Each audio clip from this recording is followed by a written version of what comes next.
चला, आज ना आपण नाश्त्याची झणझणीत अशी रेसिपी बघणार आहे. तुम्ही म्हणशाल वेगळी कोणती रेसिपी आहे? वडे तर दिसतात आहे, काहीतरी एक रस्सा दिसतोय. पण नाही मंडळी, हा ना झणझणीत टेस्टी असा कट वडा आहे.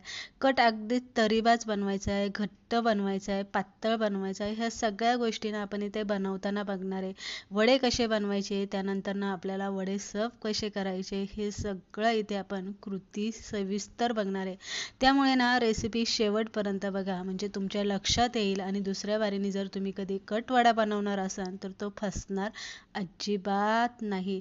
तर चला पटकनी रेसिपीला सुरुवात करू. तर सगळ्यात पहिलं आपण ना इथे बटाटे उकडायला घालणार आहे. आता तुम्हाला किती वडे बनवायचे तुमच्या अंदाजानुसार तुम्ही ते बटाटे उकडायला घालू शकता. बटाटे बुडतील एवढंच पाणी यामध्ये घालायचं आणि 5-6 शिट्ट्या घेऊन आपल्याला बटाटे शिजवून घ्यायचे. बटाटे शिजेपर्यंत इथे आपण कटची तयारी करू. मटकी घेतलेली, मोड आलेली मटकी घेतलेली, त्यानंतर कांदा, टोमॅटो, आलं लसूण, हिरवी मिरची आणि थोडंसं मी इथे खोबरं घेतलेलं आहे. आता खोबरं आपल्याला चांगलं भाजून घ्यायचं. शक्यतो जर आपण खोबरं चांगलं भाजलं नाही तर कटचा कलर जो असतो तो लाल होत नाही आणि तरीसुद्धा त्याला येत नाही. म्हणून खोबरं चांगलं असं डागपर्यंत भाजून घ्यायचं. कांदा मात्र आपल्याला इथे तेलामध्ये परतून घ्यायचा नाहीये. तर कांदा आणि टोमॅटो, बाकीचं आलं लसूण सगळं आपल्याला एकत्र घालायचं आहे. पळीभर तेल घालायचं आहे, 1 चमचा मीठ घालायचं आहे आणि मसाला आपल्याला इथे शिजून घ्यायचा. मसाला शिजेपर्यंत इथे आपण खोबरं बारीक करून घ्यायचं आहे. आता सगळ्यात पहिलं कोरडं वाटून घेतलेलं आहे आणि नंतर पाणी घालून आपल्याला जितकं बारीक वाटता येईल ना तेवढं खोबरं बारीक वाटायचं. खोबरं अजिबात मोठं ठेवू नका, खूप बारीक वाटून घ्या. तोपर्यंत आपला हा जो मसाला आहे तो सुद्धा चांगला शिजला गेलेला आहे. मसाला गार गार झाला की खोबऱ्याच्याच वाटणामध्ये हा ओला मसाला घालायचा आणि आपल्याला मिक्सरला एकदम फाईन अशी आपल्याला ही ग्रेव्ही इथे करून घ्यायची. कट बनवताना लक्षात ठेवा, जेव्हा आपण मसाला वाटून घेतो तेव्हा तो एकदम बारीक वाटला जाईल याची काळजी घ्यायची. मोठा अजिबात ठेवू नका, चरबट अजिबात ठेवू नका, तर एकदम असा बारीक वाटून घ्यायचा आहे. मसाला आपला वाटून झालेला आहे. आता आपण कटला लगेच तडका देऊन घेणार आहे. आता तुम्ही म्हणशाल की मटकी तू इथे वाफवून घेतलीच नाही, तर आपल्याकडे जर तेवढा वेळ नसेल आणि मटकी वाफवायची नसेल तरी आपण कट एकदम छान बनणारच आहे. ते पुढे जाऊन मी तुम्हाला इथे सांगणार आहे. कढईमध्ये तेल आपल्याला 2 मोठ्या पळ्या तेल घालायचं, जिरी मोहरी घालायचं, कांदा घालायचा, हलकासा कांदा परतून घ्यायचा आहे.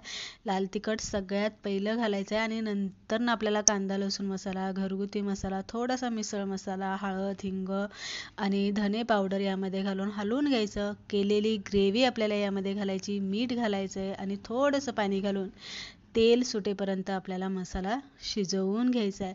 मसाला अधनं-मधनं हलवत जायचा म्हणजे मसाला करपणार नाही. एकदम मसाला छान असा तरी सुटला पाहिजे, मसाल्याचा कलर बदलला पाहिजे, एवढा इथपर्यंत तरी आपल्याला तो चांगला शिजवून घ्यायचा. मटकी निथळून आपल्याला यामध्ये घालायची आहे. कोथिंबीर तुम्ही भरपूर घालू शकता. कोथिंबीर स्वस्त आहे त्यामुळे कोथिंबीर भरपूर घाला. मटकी हलवून घेतली की परत 5 मिनटं झाकण ठेवून मटकी आपल्याला मसाल्यामध्ये वाफवून घ्यायची आणि नंतर आपल्याला यामध्ये पाणी घालायचं आहे. आता इथे आपल्याला पाणी किती घालायचं आहे? मिसळ इतका कट आपल्याला पातळ करायचा नाही. आपण कट वडा बनवते त्यामुळे आपल्याला मिसळसारखा इतका पातळ बनवायचा नाही आहे आणि रोजच्या कालवणासारखा तितकासा घट्टही बनवायचा नाही आहे.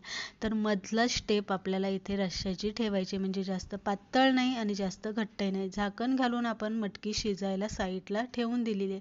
आता आपण इथे पीठ खलून घेऊया सगळ्यात पहिलं. तर इथे काय केलेलं आहे, मी अर्धी वाटी चण्याची डाळ भिजत घातली होती, ती मी इथे वाटून घेतलेली. रवळसर अशी आपल्याला ती वाटून घ्यायची. त्याच्यामध्ये हळद, हिंग, मीठ, ओवा आपल्याला घालायचा आहे. थोडंसं तुम्हाला वाटलं लाल तिखट घालायचं आहे तर तुम्ही लाल तिखट घालू शकता. नंतर पाणी घालून पीठ आपल्याला असं खलून घ्यायचं आहे, जसं आपण वड्यासाठी खलून घेतोय तसं. आता इथे झालं आपलं पीठ खलून. आता आपण भाजीसाठी ठेचा बनवून घेणार आहे. हिरव्या मिरच्या घेतलेल्या आहे, आलं घेतलेलं आहे, लसूण घेतला आहे, धने, जिरे, बडीशेप, मीठ आणि कोथिंबीर आपल्याला बारीक चिरून घ्यायची आणि पाणी न घालताच हा ठेचा आपल्याला ओबडधोबड इथे वाटून घ्यायचा आहे. बटाटे शिजले होते, मॅचरने बारीक करून घेतलेले. कढईमध्ये पळीभर तेल घालायचं, हळद, हिंग आणि जिरी मोहरी घालून केलेला ठेचा आपल्याला यामध्ये घालायचा.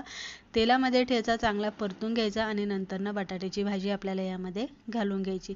आता इथे काय करायचं आहे आपल्याला, मॅचरच्या साहाय्याने ही भाजी सगळा मसाला मिक्स करून घ्यायचा आहे. तुम्हाला जितकी बारीक अशी पुरणासारखी ही भाजी बारीक करता येईल ना तेवढी करायची. 2 चमचे मीठ मी इथे घालून घेतलेले चवीप्रमाणे आणि नंतर थोडंसं घालून मॅचरने आपण अशी भाजी बारीक केलेली. ह्यामुळे काय होतं, जो आपण ठेचा केला ना तो सुद्धा बटाट्यामध्ये व्यवस्थित मिक्स होतो आणि बटाट्याचं जे भाजी आहे ना ती सुद्धा चांगली बारीक होते. व्यवस्थित हलवून घ्यायचं, 5 मिनिटं झाकण ठेवायचं, वाफेवरती भाजी चांगली परतून घ्यायची. कोणतीही भाजी तुम्ही करा, 5 मिनिटं का होईना झाकण त्यावरती ठेवायचं, म्हणजे वाफेवरती भाजी चांगली परतली जाते. भाजी बनवून झालेली ताटामध्ये भाजी आपल्याला इथे काढून घ्यायची आणि गार करून घ्यायची. लक्षात ठेवा, गरम असताना वडे बनवू नका. भाजी गरम असेल तेव्हा जर तुम्ही वडे बनवायला घेतले तर तुमचे वडे गिचके होतील, कुरकुरीतपणा त्याला अजिबात येणार नाही. भाजी गार झालेली आहे, त्यानंतर आपल्याला त्यामध्ये कोथिंबीर घालून घेतलेली. व्यवस्थित भाजी परत एकदा आपल्याला मिक्स करून घ्यायची आणि नंतर आपल्याला वड्यांसाठी असे छोटे छोटे गोळे बनवून घ्यायचे. आता इथे वडा जास्त मोठाही करू नका आणि जास्त छोटाही करू नका, तर मीडियम साईजचा जो वडा असतो ना तो वडा आपल्याला बनवून घ्यायचा. सगळ्यात पहिलं काय करायचं, आपल्याला असे वड्यांचे गोळे बनवून ठेवायचे, म्हणजे पटकन आपल्याला वडे बनवायला सोपं जाते. तर हे गोळे मी इथे बनवून ठेवलेले. नंतर आपण असे थापून घेणार आहे. आता इथे वडा ना पातळ थापायचा आहे, जाड अजिबात ठेवू नका.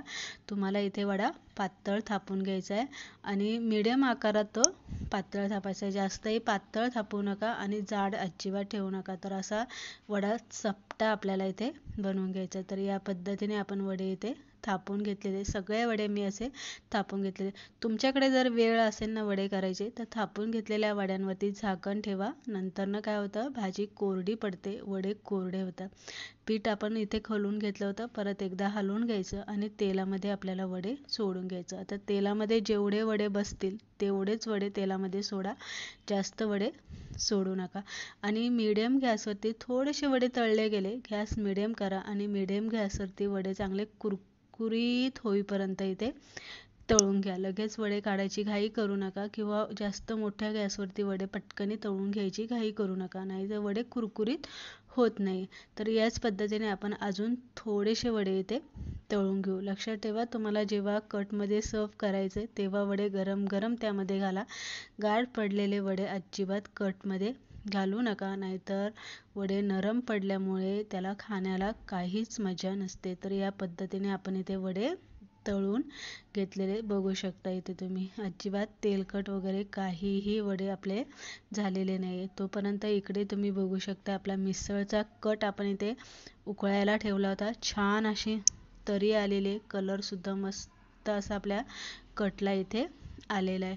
तर पातळ नाही आहे, घट्ट नाही आहे. वडे सुद्धा आपण इथे चांगले कुरकुरीत असे तळून घेतलेले. आता सर्व करताना काय करायचं आहे, सगळ्यात पहिला कट आपल्याला इथे घालून घ्यायचा. जेवढा तुम्हाला घालायचा ना तेवढा कट तुम्ही घालायचा. नंतर वड्यांवरती कट अजिबात घालायचा नाही. जेवढा घालायचा तो सगळ्यात पहिला घालायचा. नंतर वडे आपल्याला गरम गरम यामध्ये ठेवायचे. वरनं आपल्याला कांदा, टोमॅटो, बारीक चुरून केलेली शेव, कोथिंबीर घालायची आणि मस्त असे पाव वरनं लिंबू पिळायचे. तर अशा पद्धतीने आपण आज नाश्त्यासाठी कट वडा इथे बनवून